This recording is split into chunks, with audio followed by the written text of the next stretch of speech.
Hello, my people. Let me tell you the story of the tale of the G5.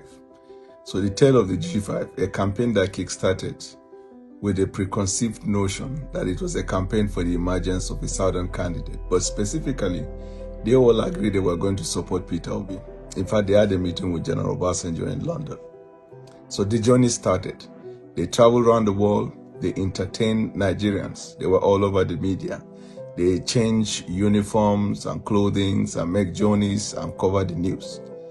Fast forward, they didn't know that Wike and Makinde had a deeper plan. They planned to support Tinubu. They all thought they were going to support Peter Obi. So the elections came.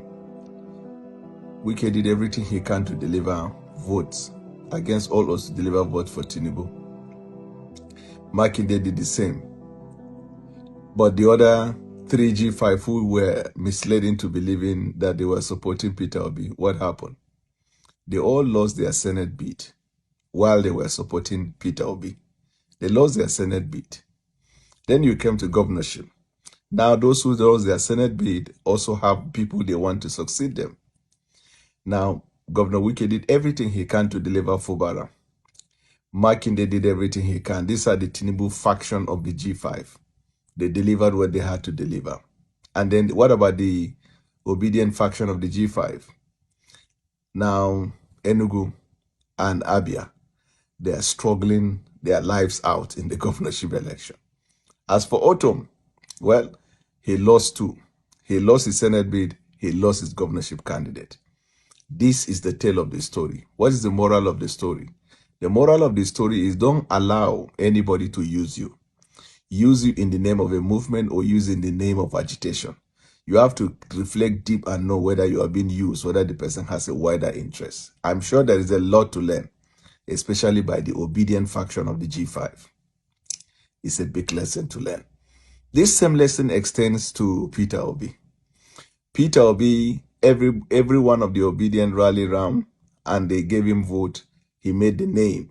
He didn't win the election. When the governorship came, where was Peter Obi? Nowhere to be found in Nigeria.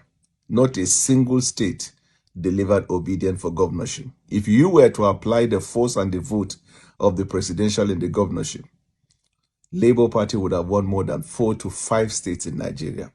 What is the moral of the story? Peter Obi also used them for his presidential bid. He didn't even believe in anybody other than himself.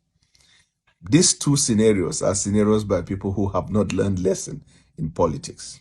The lesson to be learned in politics is politics about collaboration, politics about meeting people, politics about opening your heart, politics about looking at the bigger picture. And the bigger picture always is not about winning the battle, but it's about winning the war.